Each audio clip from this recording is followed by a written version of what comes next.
everyone is still talking about last night's United States forum between Jaime Harrison and United States Senator Lindsey Graham. Today, I talk one-on-one with conservative political analyst Steven Wright for this edition of Quintin's Close-Ups. And if you haven't already, subscribe to my YouTube channel and like Quintin's Close-Ups on Facebook. Steven Wright, welcome to Quintin's Close-Ups. Good morning, Quintin. Thank you for having me. You're very welcome. I know that obviously you are a conservative political analyst, particularly in Dorchester County. You've actually helped a lot of people with their campaigns. And I know that during the day, you're actually a real estate loan officer. Who else is Steven Wright these days? Well, Quintin, first and foremost, thank you for having me.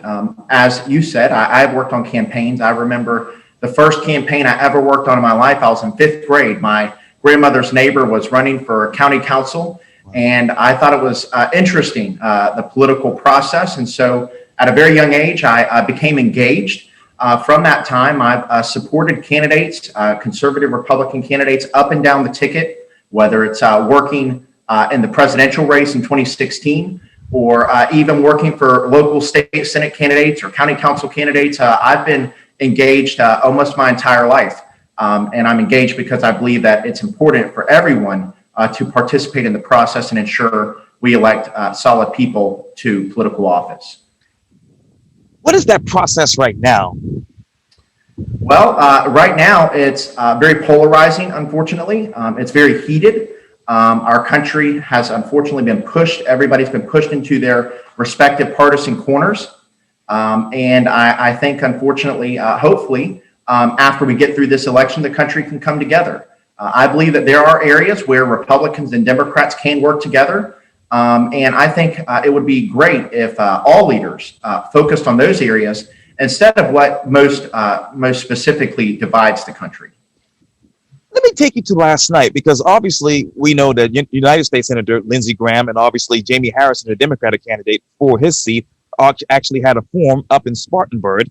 And this is the headline from Meg Kennard of the Associated Press. The headline reads this: in non-debate, South Carolina Senate hopefuls talk COVID, close courts, and unrest. And let me go to the actual article. It reads this: hours before a second scheduled debate between United States Senator Lindsey Graham and Democratic challenger Jaime Harrison, event organizers were forced Friday to change the format, offering back-to-back one-on-one interviews rather than a debate, following a day of campaign clashes over COVID-19 that stirred the doubts of whether the matchup would go on at all. Steven, let me ask you this. What format would you have preferred? I think the people of South Carolina, the taxpayers, deserve a debate. It was very unfortunate that candidate for U.S. Senate, the Democrat nominee, Jaime Harrison, decided to back out of the debate in the 13th hour. And I think Senator Graham's team has raised a very important question. When South Carolinians go to work, do they demand everyone they work with be tested for COVID-19? No, they don't. And unfortunately, this is a political stunt by Jaime Harrison. He's running away from his very liberal agenda that does not align with what we stand for here in South Carolina. And I think it was a large missed opportunity for the people of South Carolina. It seems clear that Jaime Harrison's campaign is built on letting the ads talk for him instead of letting him talk for himself. And where were the missed opportunities for the senator? I'm sorry, can you repeat that? Yeah, where exactly were the missed opportunities on Lindsey Graham's side? Well, I think, the senator has been tested, I believe his campaign stated 3 times in the past 7 days.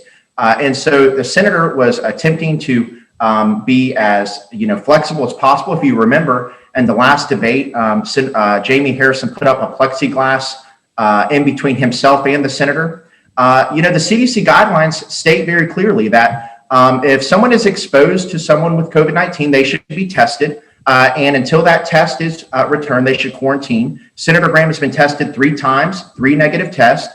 And so, I think really and truly, maybe there was some opportunity for the teams to work more closely together, but it's very tough to work with your opponent when they pull this type of stunt in the 13th hour leading up to the debate. And let me go on to the article that Meg wrote for the AP. It says this, quote: with COVID-19 concerns front and center for Friday's event, moderators asked both candidates if they supported a national mask mandate. Harrison said he backed the proposal, which Graham says he didn't see as enforceable. Harrison also called requiring coronavirus vaccines for school students a possibility, while Graham says such issues should be left to the states to decide. What should the state decide when it comes to these vaccines? Well, Quintin, that's a very good question. I think that, this type of issue should be decided at the state level. And so our governor should work with the federal government in developing a plan so that there is a vaccine that is able to be deployed to schools. As we know, some school districts are already going back face to face. My school district here in Dorchester 2 has opted for a hybrid model. And so this is where it is critical that we have a senator who has experience and also a senator who has influence in the United States Senate. Senator Graham has served in the Senate. I believe it's just over 20 years. And so he has the experience and the influence to where he can ensure that South Carolina students are protected. And if the federal government were to decide for states to handle this issue, he can lead and shepherd that issue. And when Jaime Harrison is in favor, obviously, for a national mask mandate, what should be something that the Mr. Graham or any of the Republicans consider as a recommendation? Well, listen, I am absolutely opposed, and I believe most Republicans are opposed to a national mask mandate. Number one, it is not enforceable. The Democrats seem to want to, deploy these different types of tactics that they think will make people feel safe. But at the end of the day, we need to look at ourselves and say and ask ourselves what actually works. A national mask mandate is not enforceable. I believe that governors should be tasked with this decision to decide what is best for their states. And really, that's what the 10th Amendment to our Constitution is. States, whatever is not ratified within the Constitution shall be left up to the states. So just because we are in a global pandemic does not mean that we get to shred the Constitution. It's not enforceable. It should be left up to the states and let governors and state elected officials decide what is best for their constituents. And what I really want to say is this: what would you replace the national mask mandate with? Well, I think really what you need to do is like I said, leave it up to the states. This one size fits all is really what separates Democrats from Republicans. Democrats want to govern from Washington. Republicans want to return power to the states and allow each individual state govern themselves and decide what is best for them. And let me go on to the article. It reads this: confirmation hearings are set to begin Monday for Amy Coney Barrett, obviously President Donald Trump's nominee for the United States Supreme Court. Graham committed to her confirmation, obviously, noting he also had previously supported two former President Barack Obama's Supreme Court nominees because he saw them as qualified. What qualification of the judge stands in your mind? Well, with respect to Judge Barrett, she has a record as a federal judge. She was a law clerk to Justice Antonin Scalia. So she understands the mechanics and the way in which the court works. She understands the work that goes into reaching a judicial decision. She also was a professor at Notre Dame. And so those types of things qualify her. But most importantly, what qualifies her is she believes in what we call textualism, which is we should follow the Constitution and read the statute as written. Unfortunately, Democrats believe in something different. They believe that we should appoint justices that will write the law. And if we look over the course of the past 30 years, the Democrats' legislative agenda at many times has been passed through the courts. Republicans believe the opposite. And I believe that Judge Amy Coney Barrett is overly qualified for the position. And I believe that's why she will be confirmed to the United States Supreme Court at the end of October. Ooh, you're muted, Quintin. And during his turn discussing the upcoming hearings, Harrison decried what he described as a rush process that, as other Democrats have demanded, should wait until after the presidential election. Harrison said this, quote, "We shouldn't even be talking about confirmation hearings," pointing out Graham's 2018 comments that election year appointees shouldn't even be taken up. Harrison says this: now he's going against his word and against the precedent that has been set. As far as that precedent, Steven, what should be set right now?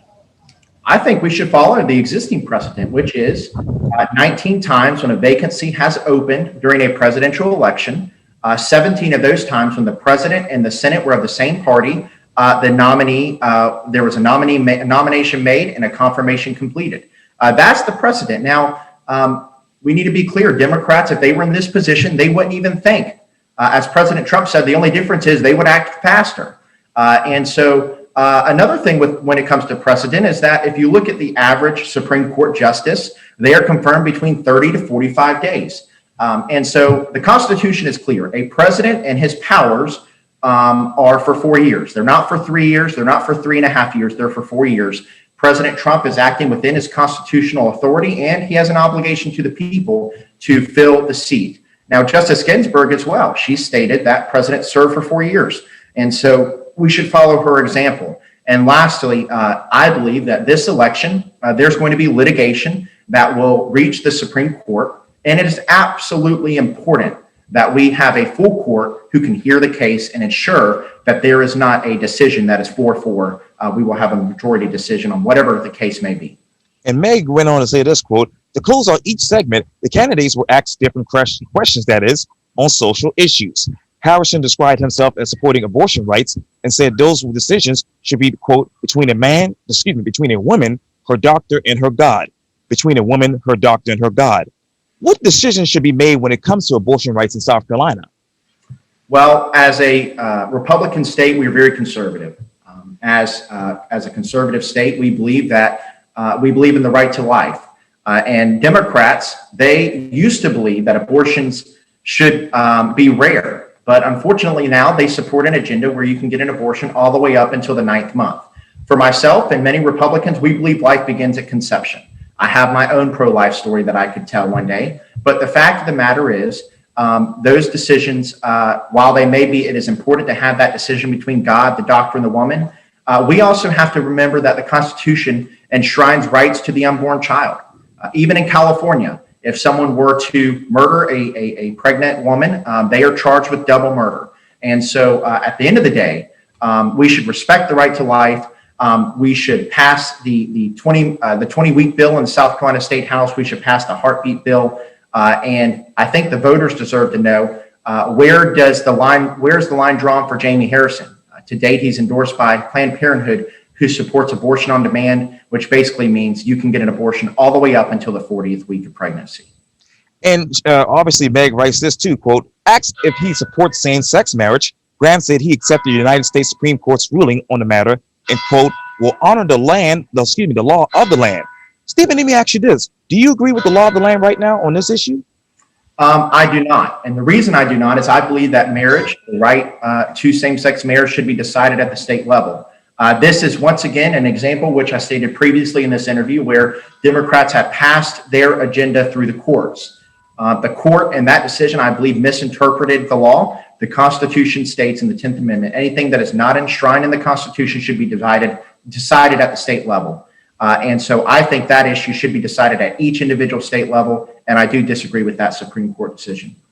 And she goes on to talk about this. When asked about the Black Lives Matter movement and calls to reduce and redirect some government funding for police, Harrison noted that while he knows people in the movement, he hasn't met with them as a candidate and doesn't support some of their policies. What Black Lives Matter policies concern you, actually? Well, first and foremost, the abolishing of the nuclear family. I believe Black Lives Matter. I believe all lives matter. And unfortunately, I think that the folks that I speak to who want police reform, who want to ensure that we have a justice system that works for all, they have been sabotaged and taken hostage by the Black Lives Matter movement, who support an unjust, unequal justice system. And so I'm hoping that at some point, the adults in the room will have a voice and they will be able to pass common sense legislation that will reform our police, legislation like the framework of Senator Tim Scott, and maybe, just maybe, Democrats will want to create a solution instead of keeping the issue. And what other common sense solutions do you have in mind? Well, I think one thing that Senator Tim Scott proposed, which is abolishing the chokehold. The federal government can't unilaterally abolish the chokehold, but what they can say is that departments that want federal grants, who want federal assistance, who want federal funding, should abolish that chokehold. And if they don't, then they are not able to tap into those federal resources. I also think there should be greater transparency. If an officer goes from one state to another, we need a database that keeps track to make sure that an officer that may have participated in unethical or illegal conduct cannot go to another agency. And so those are some of the very most simple ways in which we can reform the system. And Jaime Harrison goes on to say this quote, I don't believe in defunding the police effort, but I do believe in strengthening the relationship between police and communities. What efforts, Stephen, should be made to try and strengthen the relationship between the police and the communities? Well, there's one way, which is called community-based policing, where police officers are building relationships in the community every day. One police department that we've seen has done this is North Charleston. After the unfortunate events of the Walter Scott shooting, Mayor Keith Summey and the police chief now, they have worked relentlessly to build relationships within the community, whether it's with the SROs in the schools or whether it's holding hot dogs and I believe that I can't remember what it's called during every year, but they have cookouts and they have police parades. Those are the most simple ways we can build those relationships, and building relationships with the community is key. Most importantly, because when a crime does occur, we need trust to exist between the police and the community so that they can solve those crimes.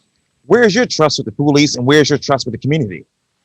Well, I do trust the police. I have not had the unfortunate situation to have a negative encounter with the police. And I have a lot of trust in our community. In fact, our Dorchester County Sheriff recently called for a community task force, an accountability task force to help him in building those relationships. I think there's other sheriffs across the country that are doing that. And I believe that's the first step in order to restore trust, but also build upon the trust that already exists. Steven Wright, thank you so much for your time. And again, welcome to Quintin's Close-Ups. Thank you, Quintin. Have a great day. Likewise.